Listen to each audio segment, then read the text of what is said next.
오늘 우리에게 주신 하나님 말씀은 신약성경 316쪽에 있는 에베소서 5장 22절에서 33절의 말씀이 되겠습니다. 5장 22절에서 33절의 말씀을 제가 한 절, 여러분이 한 절 교독하도록 하겠습니다.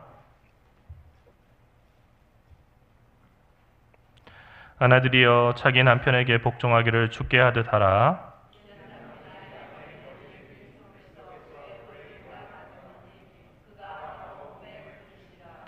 그러므로 교회가 그리스도에게 하듯 아내들도 범사에 자기 남편에게 복종할지니라.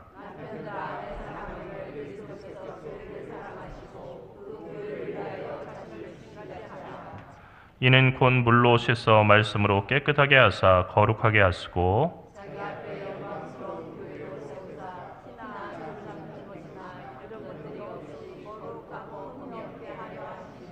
이와 같이 남편들도 자기 아내 사랑하기를 자기 자신과 같이 할지니 자기 아내를 사랑하는 자는 자기를 사랑하는 것이라.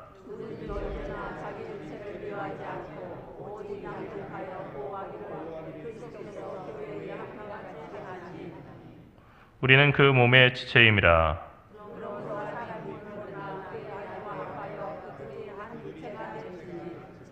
이 비밀이 크도다. 나는 그리스도와 교회에 대하여 말하노라.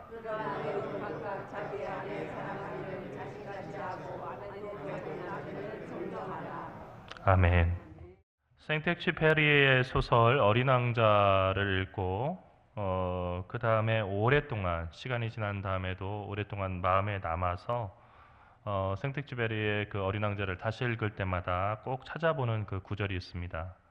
그것은 어린 왕자와 이별하면서 사막의 여우가 한 말인데 다음과 같은 말입니다. 잘가 어린 왕자, 내가 마지막으로 비밀을 하나 알려줄게. 무엇이든지 마음의 눈으로 볼 때 가장 잘 볼 수 있다는 거야. 가장 중요한 것은 눈에 보이지 않거든. 중요한 것은 눈에 안 보인다. 마음의 눈으로만 볼 수 있다. 하는 이야기죠. 시간이 지날수록 이 짧은 말이 참으로 진리라고 하는 것을 더 깊이 이해하게 됩니다. 사람들은 두 눈이 가려 있지 않으면은 세상을 다 제대로 보고 있다라고 그렇게 생각합니다. 그리고 자신의 눈에 비치는 것, 그리고 자기가 보고 있는 것이 진실이라고 믿습니다. 하지만 진실은 항상 사실 저편에 있다고 하는 그 말이 참으로 우리에게 많은 것을 생각하게 합니다. 영어의 투부정사를 보게 되면 이 투부정사에 부사적 용법이라는 게 있습니다. 영어의 투부정사의 부사적 용법 중에 하나가 목적이나 원인을 나타내는 부사적 용법입니다. 예를 들어서 I come here to see a movie 하면은 나는 영화를 보러 여기에 왔다라고 하는 뜻이 됩니다. 그러니까 여기에 온 목적이 아주 분명해지는데 그건 to see a movie, 영화를 보기 위해서 여기 왔다 하는 거죠. 그런데 똑같은 투부정사의 부사적 용법 가운데 결과를 나타내는 용법이 있습니다.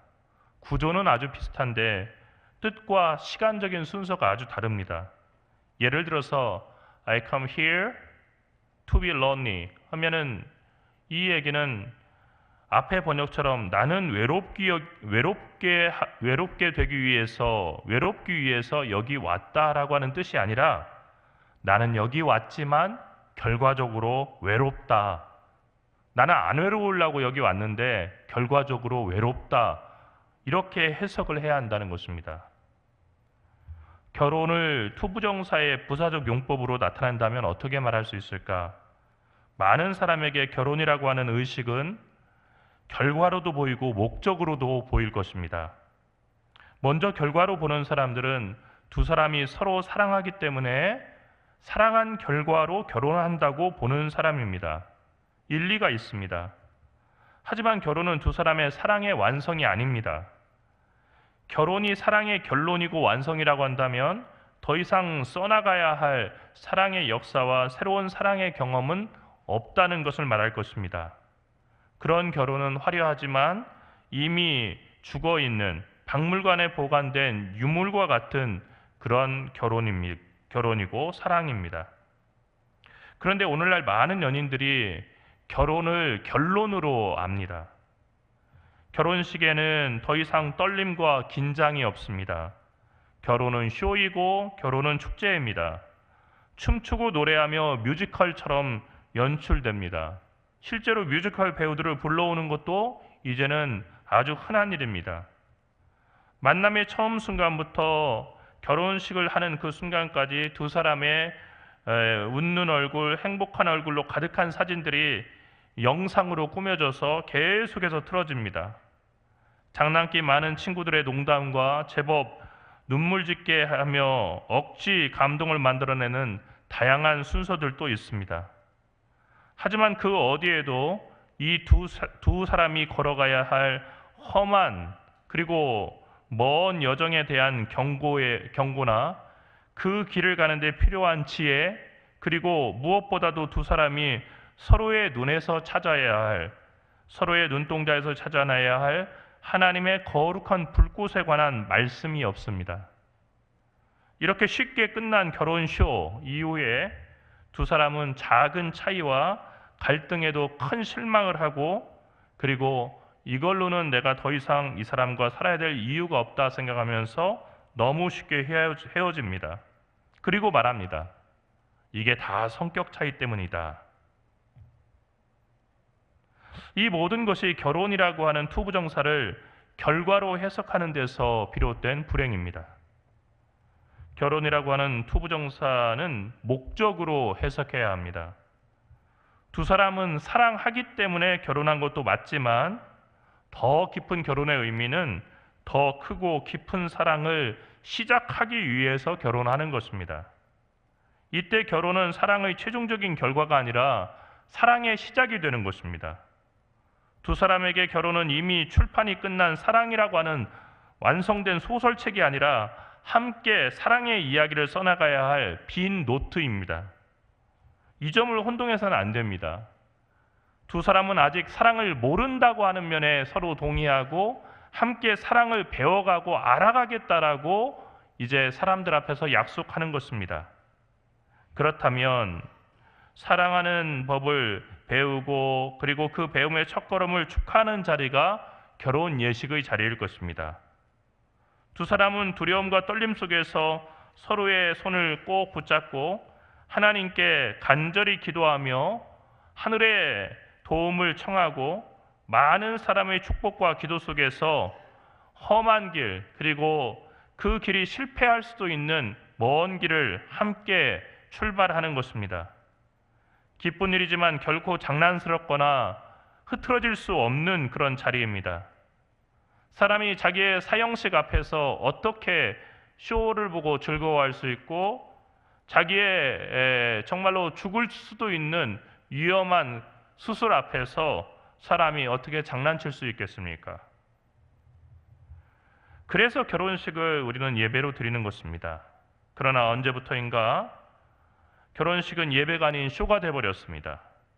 하나님의 도움 없이도 충분히 두 사람이 행복하리라고 하는 자신감과 확신이 결혼식장에 넘쳐납니다. 앞으로 늘 웃을 날만 있고 삶은 늘 유쾌하리라고 하는 긍정이 넘쳐납니다. 하지만 어디에도 진지한 삶에 대한 성찰이 없습니다. 목적지 없는 여행이 시작되는 것입니다.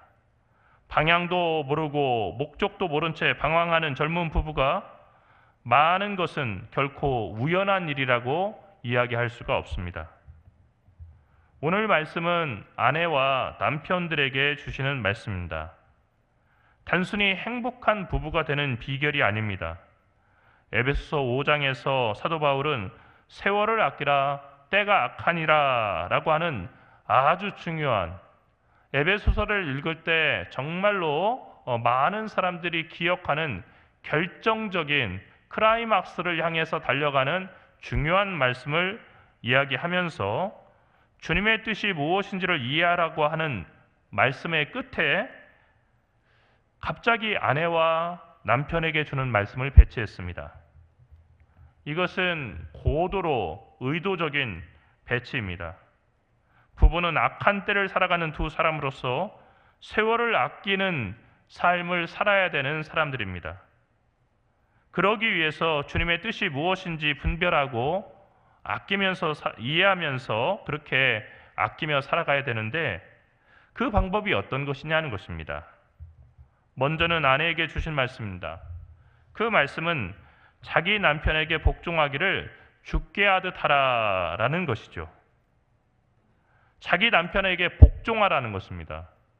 그리고 주님께 하듯 복종하라라고 얘기했습니다.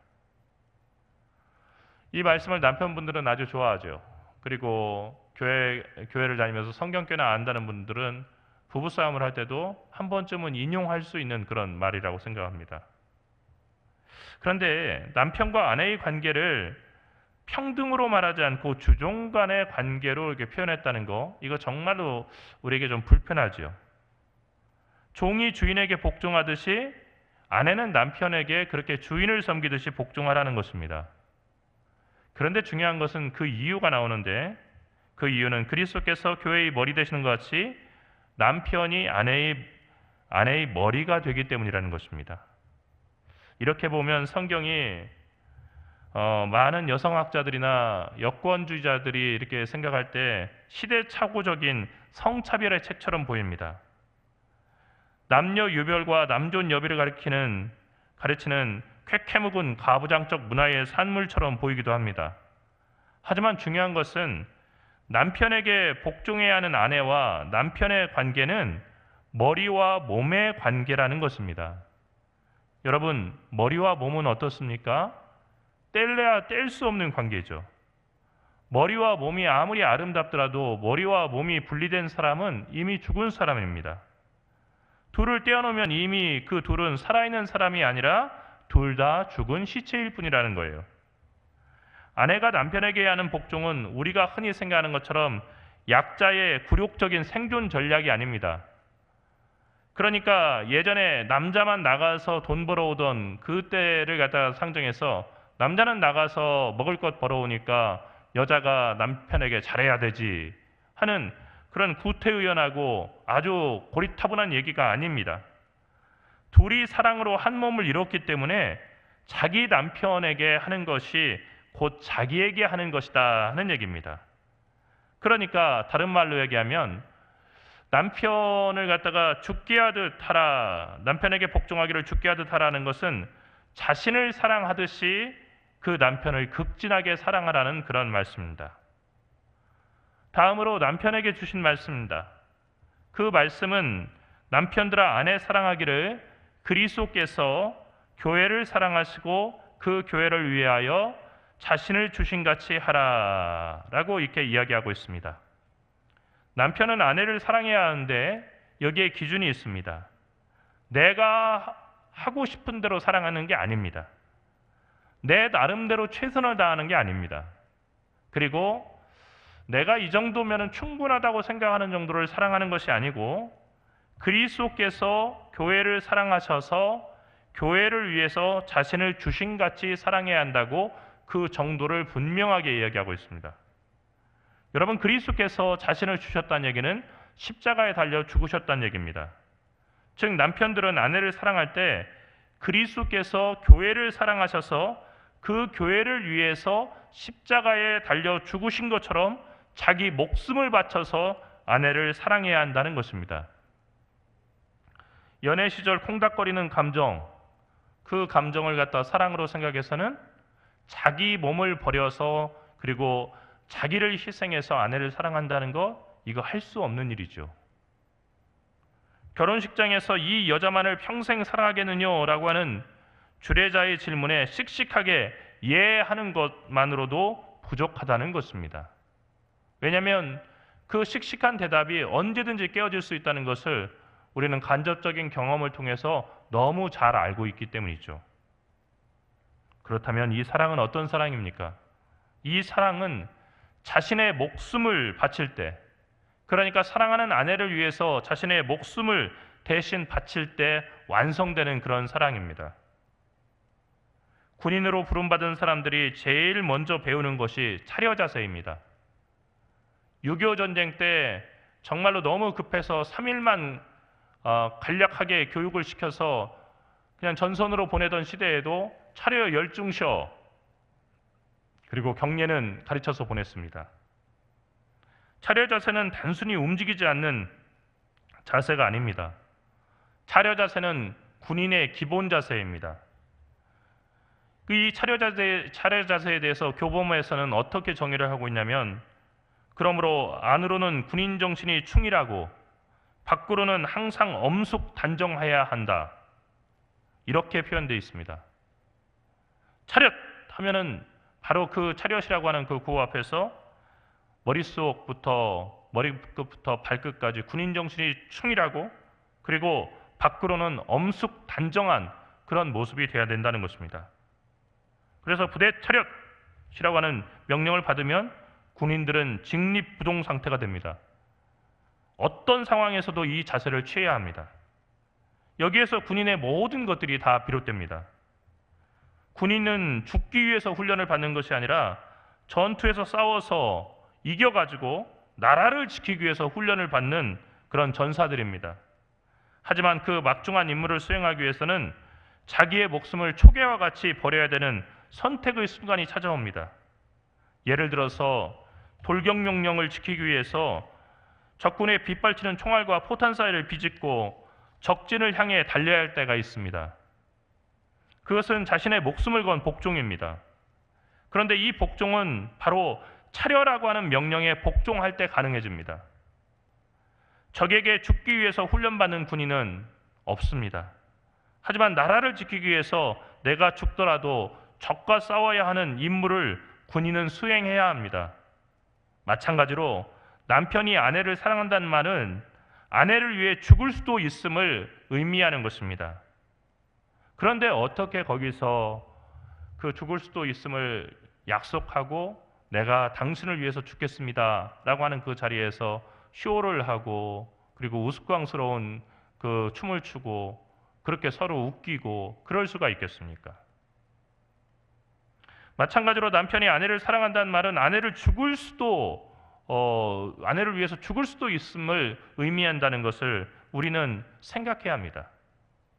성격이 다르다고 아내를 버리고 가치관이 다르다고 아내를 떠나서는 안 된다는 얘기입니다.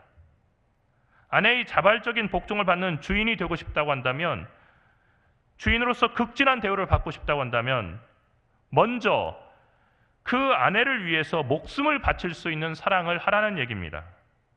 남편에게 아내의 사랑은 아내를 위해서 항상 죽을 준비를 하고 살아가는 것입니다. 군인은 나라를 위해서 죽을 준비를 하고 살아야 되는데요. 여러분 기억하십시오. 우리 남자 성도들 여기 많이 계시는데, 그리고 방송으로도 이렇게 들으실 분들 계시는데, 남자들은 항상 아내를 위해서 죽을 준비하고 그렇게 살아야 한다는 얘기입니다. 만일 언제든지 죽음의 순간이 찾아오고 아내와 자신 중에서 한 사람이 죽어야 다른 사람이 살 수 있다면 단 1초도 머뭇거리지 않고 제가 죽겠습니다 라고 말할 수 있는 준비와 기꺼이 아내를 위해서 죽을 준비를 하고 살아가는 것이 결혼 생활의 의미입니다. 여러분, 그런데 어떻게 결혼 생활이 시작되는 그 결혼식이 우스꽝스럽고 장난스러울 수 있겠습니까? 정호승 시인은 이러한 사랑을 가리켜서 사랑하다가 죽어버려라 라고 하는 시로 표현했습니다. 사랑하다가 죽어버려라. 사람들은 사랑을 모른다. 자기 마음대로 사랑하고 사랑한다고 말을 한다. 너는 어찌되든지 나만 사랑하고 사랑한다고 말을 한다. 너는 무엇을 원하는지, 너는 무엇이 되고 싶은지 물어보지도 않는다. 그저 내가 원하는 것만 내 마음대로 내가 되는 것을 사랑이라고 말한다. 사랑하다가 죽어야 하는데 너를 사랑하기 위해 내가 죽어야 하는 것이 사랑인 것을 알지 못한다. 나를 살리는 것은 사랑이 아닌 것을 알지 못한다. 너를 살리는 것이 사랑인 것을 알지 못한다. 그러므로 사랑하다가 죽어버려라. 아내를 사랑하는 것은 곧 그리스도께서 교회를 위해 십자가에 달려 죽으신 것 같이 자기 목숨을 내어주는 것입니다. 너무 부담되고 겁나는 사랑이 아니냐고 묻는 사람도 있을 겁니다. 살자고 결혼하는 거지 죽자고 결혼하는 사람이 어딨냐라고 반문하는 분도 계실 겁니다. 그런데 바로 이 역설적이고 이 두려운 결정에 사랑이 있습니다. 사랑은 바울이 얘기했던 것처럼 자기의 유익을 구하지 않는 것입니다. 사랑은 그 사랑받는 사람의 유익을 위해서 나의 모든 것을 내어주는 것이라고 고린도전서 13장에서 사도 바울은 얘기했습니다. 그리고 그 사랑은 결국 나 자신을 사랑하는 것입니다. 그러니까 상대방을 위해서 내 목숨을 바치는 것이 결국 나를 사랑하는 것이기 때문에 그 상대방을 위해서 모든 것을 줄 수 있다는 것입니다. 28절의 말씀을 보십시오. 이와 같이 남편들도 자기 아내 사랑하기를 자기 자신과 할지니 자기 아내를 사랑하는 자는 자기를 사랑하는 것이니라. 목숨을 걸고 자기 아내를 사랑하기 전에는 진정으로 자기 자신을 사랑하는 것이 아니라고 하는 이야기입니다. 결국 우리는 자기를 내어줌으로써 온전히 자기를 얻는 것입니다. 아내는 남편에게 모든 것을 내어주고 주님을 섬기듯이 남편을 섬길 때 남편은 아내를 사랑하기를 자기의 목숨을 내어주면서까지 아내를 사랑할 때 비로소 사랑 안에 거하는 것입니다. 다시 말해서 사랑은 내가 상대방에게서 받음으로써가 아니라 줌으로써 완성이 된다는 것입니다. 부부는 왜 부부가 되고 부부는 왜 그 결혼식을 통해서 약속을 하냐면 나는 당신에게 모든 것을 다 주는 사람이 되겠습니다 하는 그 숭고하고 그리고 무거운 약속을 하기 위해서 결혼식을 하는 것입니다. 그런데 그러한 약속을 성경책과 하나님 앞이 아닌 친구들의 그 사회로 그리고 우스꽝스러운 쇼와 함께 그 약속을 할 수가 있겠습니까? 오늘날 많은 이혼 부부들의 이혼 사유를 들어보면 귀책 사유는 주로 상대방에게 있습니다. 즉 아내의 입장에서는 남편 때문에 그 결혼이 이혼에 이른 것이고 남편의 입장에서는 아내 때문에 더 이상 살 수 없어서 그 결혼이 이혼에 이르게 됐다는 얘기입니다. 다 남 탓이지 내 탓하는 사람들을 찾아보기가 정말 힘듭니다. 하지만 서로 깊은 사랑 안에 있는 진정한 부부가 되기 위해서는 모든 책임을 내 안에서 찾아야 합니다. 아내는 물어야 합니다. 내가 그리스도를 섬기듯이 남편을 섬기고 있는가? 내가 정말로 주님께 하듯이 남편에게 하고 있는가? 아니라고 한다면 내가 바뀌어야 할 것입니다. 남편도 물어야 합니다. 내가 지금 당장 죽더라도 아내를 살릴 수 있을 만큼 내가 아내를 사랑하는가? 그리스도께서 십자가에 죽으시면서까지 교회를 사랑하셨듯이 그렇게 아내를 사랑하고 있는 건가? 만일 그렇지 않다면 잘 들으십시오.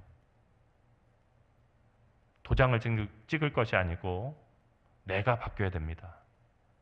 내가 바뀌어야 되는 겁니다. 내가 바뀌게 되면은 모든 것이 바뀝니다. 그런데 남을 바꾸려고 하기 때문에 그것을 법적으로 해결하는 겁니다. 결국 행복한 결혼 생활의 비결은 상대방을 바꾸는 대신에 나를 바꾸는 것입니다. 아니, 결혼 생활만 그렇겠습니까? 삶의 모든 것이 그렇습니다. 왜 우리가 교회에 나와서 말씀을 듣고 그리고 성경을 읽고 기도하고 하겠습니까? 세상 바꾸려고 하는 것이 아닙니다. 나를 바꾸려고 하는 겁니다. 내가 깨닫고 내가 변화되고 내가 성숙해지고 내가 깊어지면 세상은 똑같더라도 세상과 나는 간 곳 없고 구속한 주만 보이도다 하는 삶의 변화가 내게 시작되기 때문입니다. 내 할 도리를 다하고 내가 해야 할 복종과 희생에 충실할 때 부부는 더 깊은 사랑 안에 거할 수 있고 그 사랑은 점점 시간이 지날수록 더 아름다워지게 될 것입니다. 그 사랑을 그리고 그 축복을 누리는 복된 주님의 자녀들 되기를 간절히 축원합니다. 기도합시다. 살아계신 하나님, 은혜와 사랑을 감사합니다. 아내들과 남편들에게 주신 사도 바울의 그 간절한 말씀, 이 말씀이 바로 그리스도 안에서 세월을 아끼고 또 악한 시대를 살아가면서 빛으로서 살아가는 우리 그리스도인들의 삶임을 다시 깨달았습니다. 주님, 남 탓하는 것을 멈추고 아내와 남편을 내 몸처럼 사랑하고 그리스도를 섬기듯이 섬길 수 있는 저희 모두가 되게 인도하여 주시옵소서.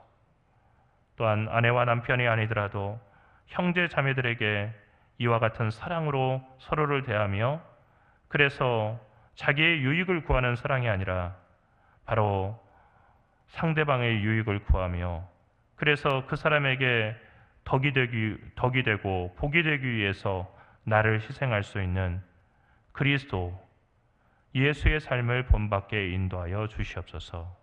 사랑하신 예수 그리스도의 이름으로 간절히 기도리옵나이다. 아멘.